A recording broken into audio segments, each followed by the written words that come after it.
Hey, how's it going? I'm Barry from Joyce Manor. Wonderful. Thanks so much. You're heading back to Australia to support the Wonder Years on their upcoming tour. What are you most excited about for this run of shows? Um, I'm excited to be back in Australia. It's been a while, so I love it there. I love the crowds. I find the people really easy to talk to. So I'm excited to just find myself in bars, chatting with people Yeah. because it's been a minute, and I feel like we were over there somewhat regularly before the pandemic, and I really enjoyed it. Whenever people ask me, like, what are your favorite places? People who aren't in bands, whatever, they're like, oh, you get to travel. That's so cool. What are some of your favorite places you've been? I say, I love Australia. So Oh, yeah, it's because being from California, well, I'm from California, but my parents are from Manchester. oh, And I wow. feel like, yeah, I feel like, so like all my dad's friends growing up were like these Mancunian degenerate dudes. And so I feel like Australia is just that sweet spot of just like surfer. But it just the humor is a little more kind of like in line with English humor. So Yeah. I find it very easy to hang. Yeah. Yeah, definitely. I think you're Yeah, so right. I've got family both in the US and my dad also grew up in the UK. And I definitely no think worries. Australia is right in the middle as well of that humor and just, yeah. And especially California. Yeah. And like the US is a big place, but like the vibe of California and the vibe of Australia, there's a lot in common. So it's very comfortable for me. Yeah, yeah, definitely. That's awesome. And our crowds here in Australia have known to be passionate. Do you have a favorite memory from the last time you were here in Australia? Not from the last time. The last time was cool, but don't remember it that much, honestly. Yeah. Not for any reason. It was kind of unmemorable for some reason. I think it was an unmemorable like few years of my life. But we played, I forget what year, maybe like I want to say it was like maybe 2012 or 13. We played the gasometer, the gaso people call Yeah. it. Is this still there? I I don't don't think know. so, but I know what you're talking No, about.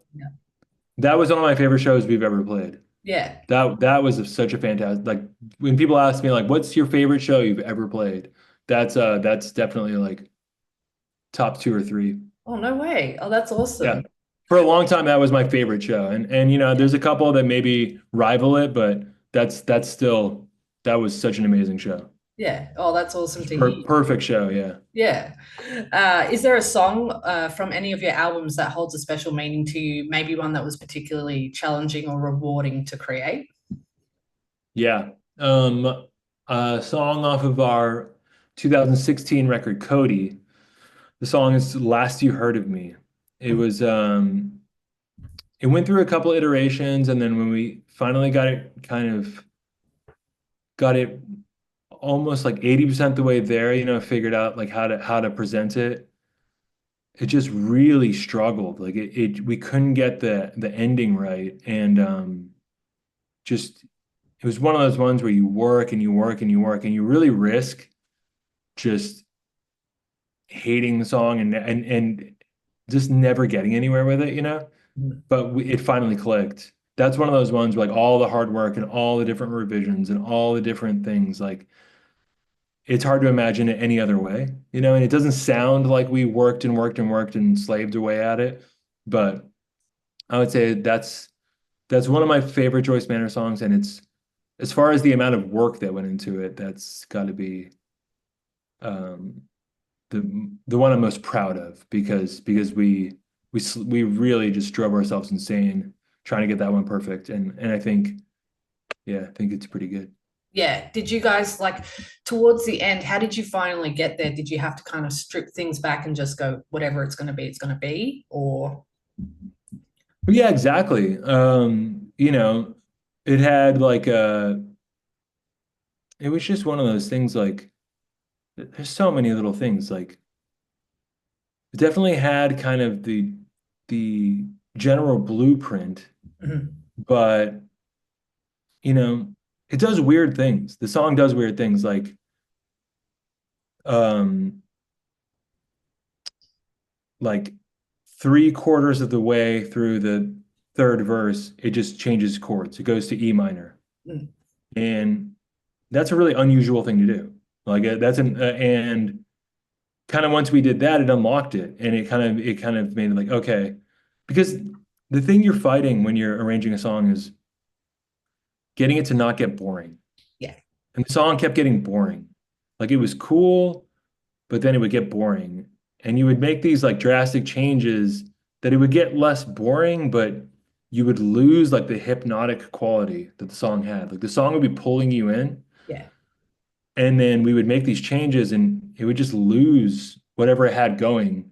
yeah, But we just started making these really subtle changes. And so it's just this really delicate art yeah, of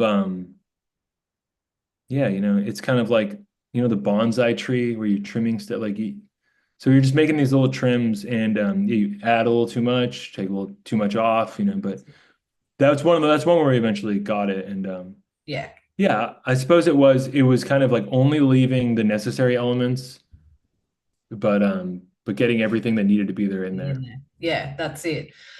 In saying all of that too, is Joyce Manor in the songwriting process, is it driven by one person or is it a collaborative effort from all of you? I would say so the first record was like almost 100% me. Yeah, I wrote pretty much everything on that. And then slowly it became a bit more collaborative with the guitar player and I, Chase. Chase started contributing more ideas.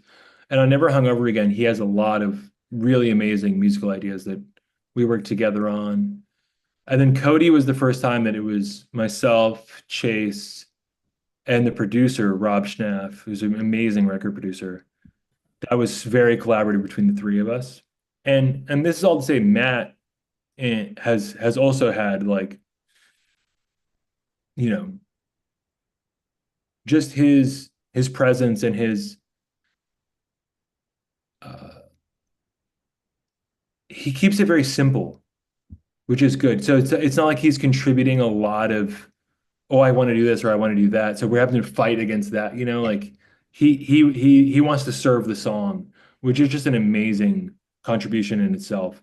And just him being there and what he gets excited about or what he responds to is this amazing inbuilt relationship that we have that yeah, so yeah, it is collaborative, yes. And it's been yeah. the same dudes the whole time. But kind of more so as the albums have gone on. Yeah, definitely. Oh, that's so interesting to learn. So it really was you kind of just starting out, and then yeah, you all gave your ideas and input, but you didn't drown each other out at the same time. Well, yeah, it's like any relationship. It goes through its ups and downs, and it gets tricky, and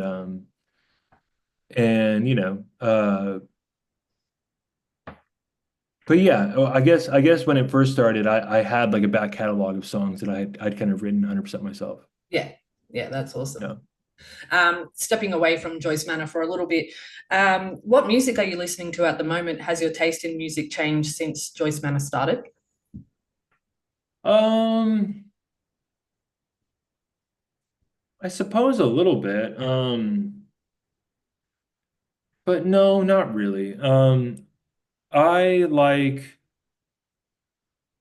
I'd say the main things that I like are kind of like 90s pop punk type stuff. So Nice. I love Blink-182. I love Weezer. I love like what I don't know. I love like just kind of more I guess 90s-ish power pop stuff. Like I love the Gin Blossoms. I Hmm. love Jimmy Eat World. Um, and then I also really am a big fan of 60s music. So I love the Beach Boys. I love the Beatles. Um, I love um, 80s stuff. Like I'm a huge Smiths and Morrissey fan. I love the Stone Roses. I love The Laws are one of my favorite bands. So I guess like indie pop, pop punk, that's like emo tinged. I don't really like emo, but I like Saves the Day. I like Yep. kind of pop punk that's emo tinged. Yes. Yeah. So, but I guess everything is kind of poppy. So Yeah, that's kind of what I tend to like. And when I was younger, I was really into some hardcore stuff. So I liked I liked hardcore, and I think you can hear that a bit more on the early stuff, but yeah, I don't listen to that as much as I used to. yeah. Oh, interesting. Well, you like all the good stuff, so that's good. Yeah, yeah. I honestly like my music taste is really boring. It's kind of like if you were to flip through the posters at like a store in the mall, it's like, okay, David Bowie, Rolling Stones, Weezer, Yeah, that Green Day. You know what I mean? they Like, are all yeah. the good ones. Like it's, Yeah. Yeah, I like just really good songwriting and stuff, yeah. yeah, So yeah, that's awesome. Um, what's it been like? Have you had a chance yet to rehearse with the Wonder Years or tour with them? no. No, No, okay. I've never met them before. Yeah, yeah, okay, awesome. So we don't really know what to expect with the tour going on, do obviously. Yeah, no, we might brawl on stage. That'd be Hopefully. interesting. What's something fans would be surprised to learn about the band's daily routine whilst on tour?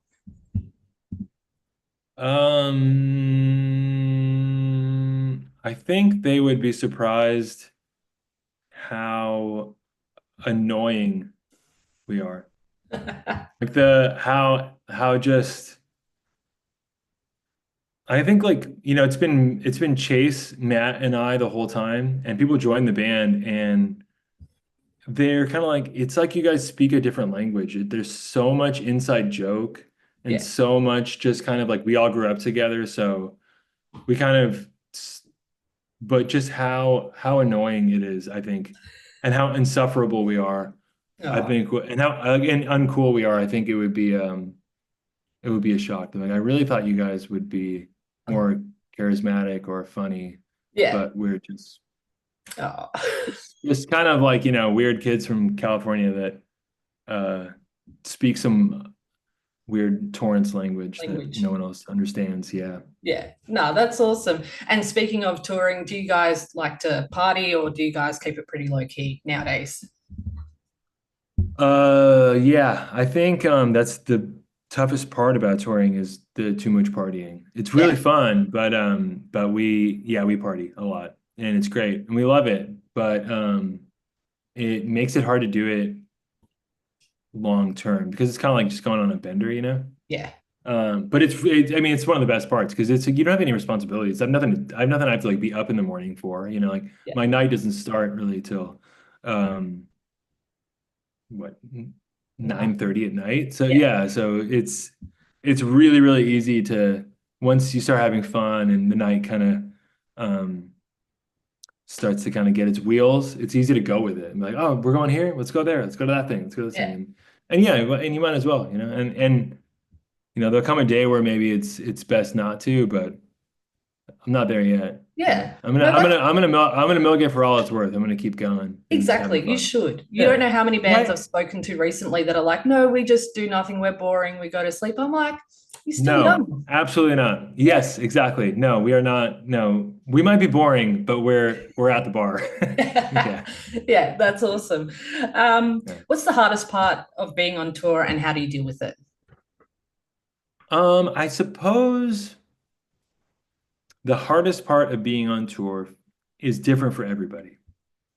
But for me, I can speak to my experience, is just being around people constantly.